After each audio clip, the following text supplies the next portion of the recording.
Hi everyone, Gnev here. Choosing the right class is the most important decision you have to make in World of Warcraft, as your choice will impact how you experience and perceive the game for the countless hours to come. That's why in this video I'll go over the basics of every class in the Wrath of the Lich King expansion, talking about the things that make them unique and fun to play. So hopefully at the end of this video you'll feel comfortable and confident with your choice.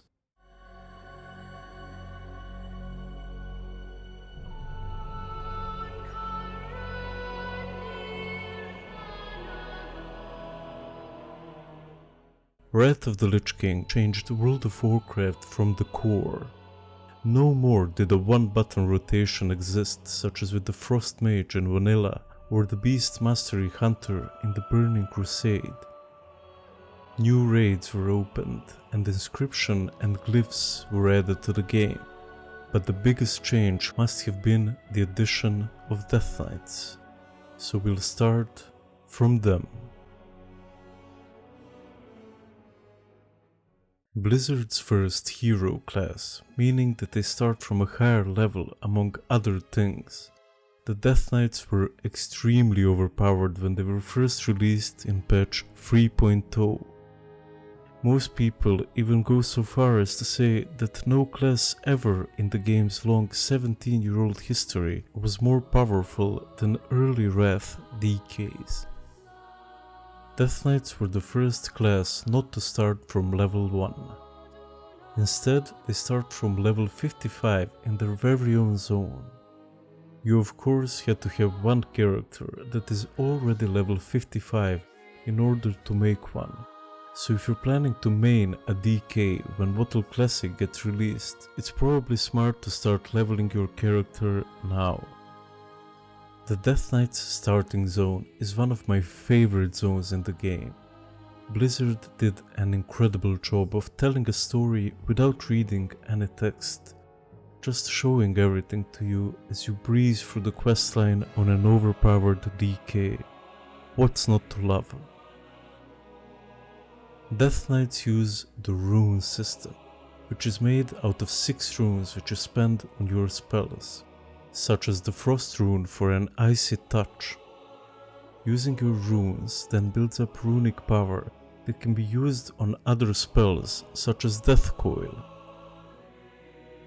Mastering the system is the most important skill a DK can have, and I admit that I still have those moments when I figure something out with it. Death Knights have 3 different specs, those being Blood, Frost and Unholy. Blood is mostly a tank spec, although some people insist on playing them as DPSs. Blood tanks are considered the strongest single-target tanks as they have incredible defensive cooldowns and can build up aggro like no other class can, by spamming Icy Touch. Frost is a mainly DPS spec played with 2 one-hand weapons, and is in my opinion one of the most badass specs in the game. It's known for its high single-target DPS. And last but not least, we have Unholy. Their gameplay consists of spreading diseases. The spec didn't age very well into Corona, but it is extremely fun to play. You can even summon a gargoyle. So, is the Death Knight a spec for you?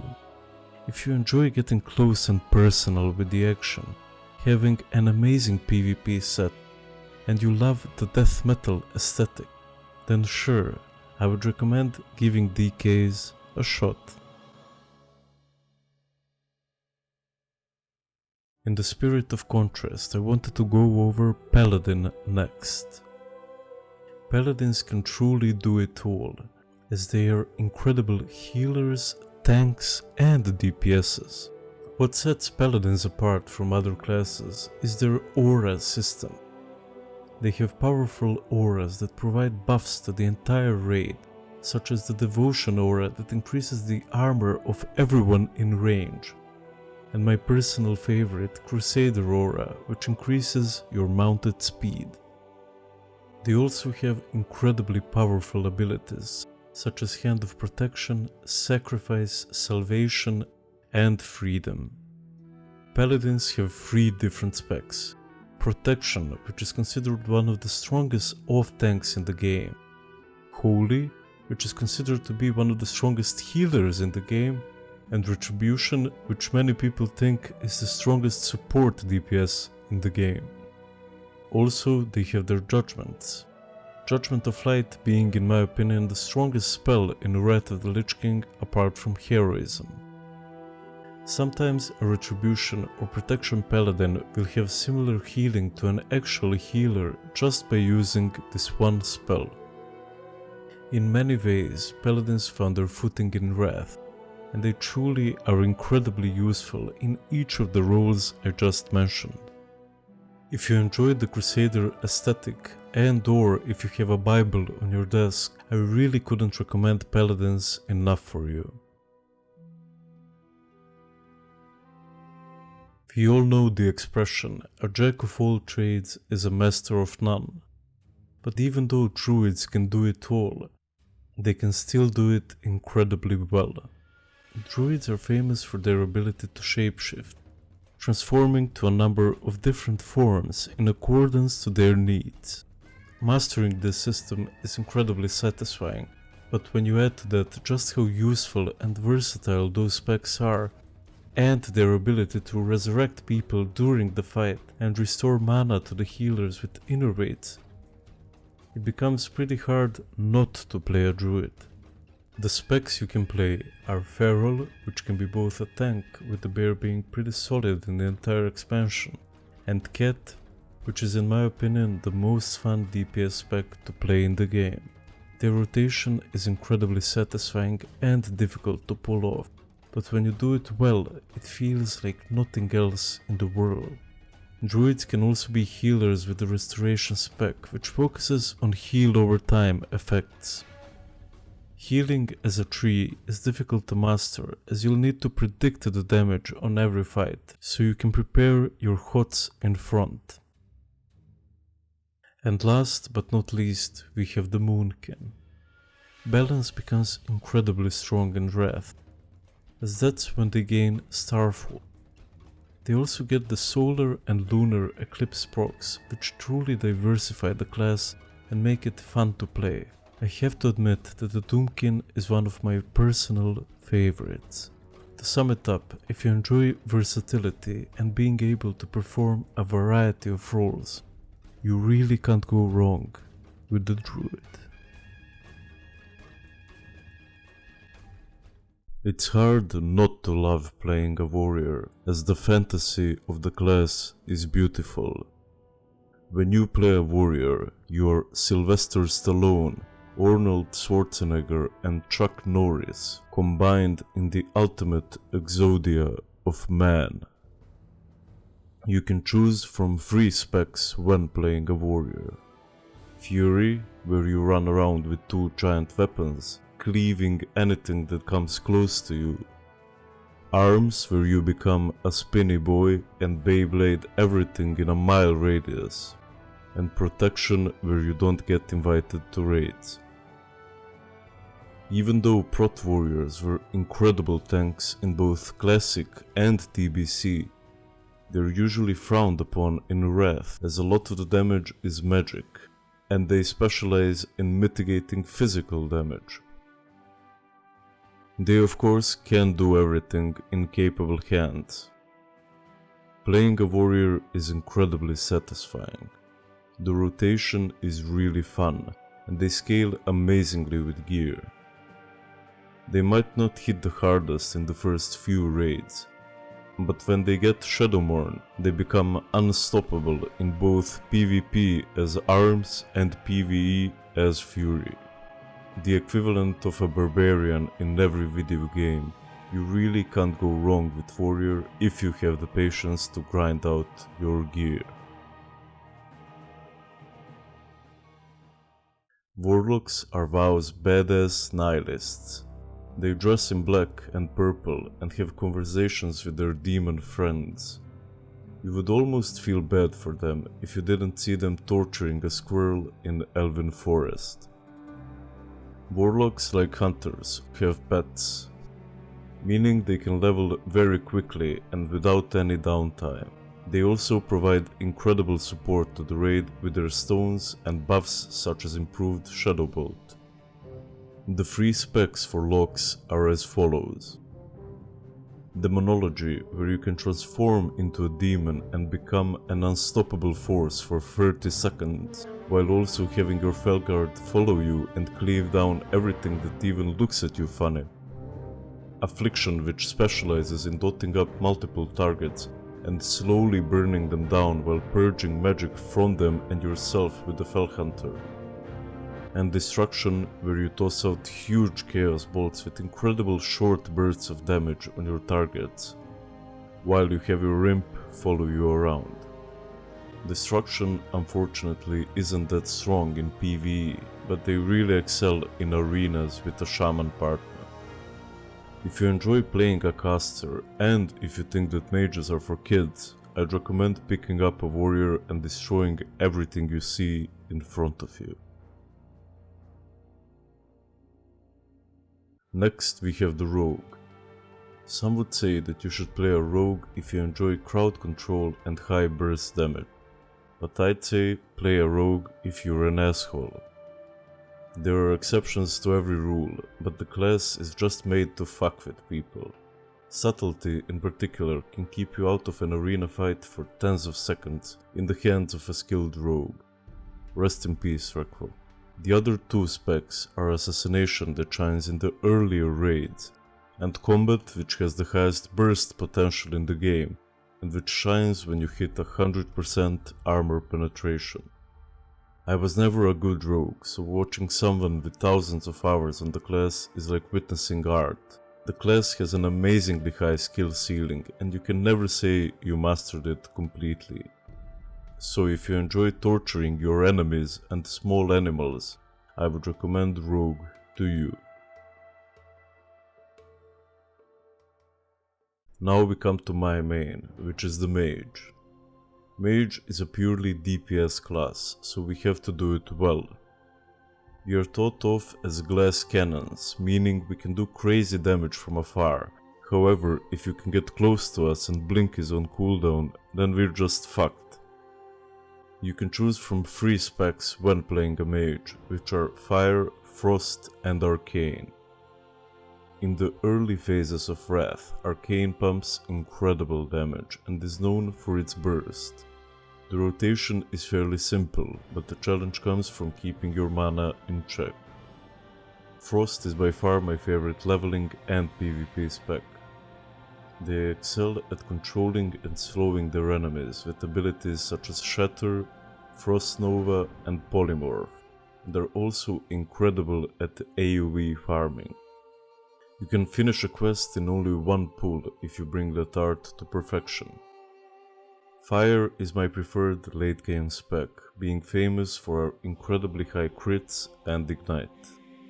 What I love most about playing a mage is that we have no responsibilities. Your only job in raid is dishing out as much damage as you can. So if you enjoy not being in the thick of things, focusing only on yourself and your damage, while being able to top the DPS charts on every fight, I would recommend mages highly. I've been leveling a hunter recently on the Lordaeron server, and I fell in love with the class. What really makes hunter unique is of course their pets. Starting from level 10, you get a furry meatball running with you at all times, and they really become an extension of yourself. Hunters are a pure DPS class, but they become irreplaceable supports with amazing spells such as Misdirection. They also have an incredibly high skill ceiling, meaning that you can always improve with them, no matter how much time you already have on the character. The 3 hunter specs are Beast Mastery, which has the ability to tame exotic pets such as the Devilsaur in the Angoro crater, survival, which is known for their traps, and marksmanship, which is mostly used in the late game, once you already get your armor penetration rating up. When you raid with a hunter, you always have a lot of responsibilities. Just on the Lich King fight, you're tasked with misdirecting the boss, dispelling the shambling horror's rage with tranquilizing shot, misdirecting the raging spirits, jumping off the cliff, and slowing the Valkyries with your frost trap. All of these points personally horrify me, but if you're a responsible person that loves animals, I can't recommend Hunter enough for you. Next we have the Shaman. Two things truly distinguish Shamans from the other classes, and those are their totems and heroism, aka bloodlust if you're a barbarian. People that are usually drawn to Shamans are the same people who don't enjoy the spotlight too much. People who are comfortable with helping the raid immensely but not showing up too much on the meters. I can't talk enough about the power of heroism, as no other spell in the game has an impact on the raid like it. Lots of bosses like Anubarak in the Trial of the Crusader would be straight up impossible while progressing without this lovely tool.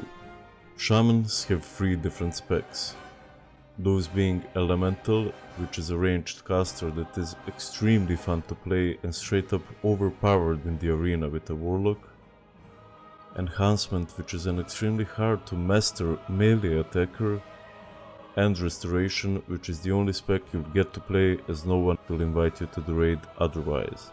Even though a Shaman is absolutely necessary for your raid, you really only need one, which means you'll have a hard time finding a raid spot with Elemental, for example, as a Mage can just do more damage. However, if you're looking for a smooth leveling experience, extreme PvP power, and a guaranteed spot in the raid, Shaman is the right choice for you. The only class in the game with 2 healing specs, Priests are an underrated masterpiece of a class.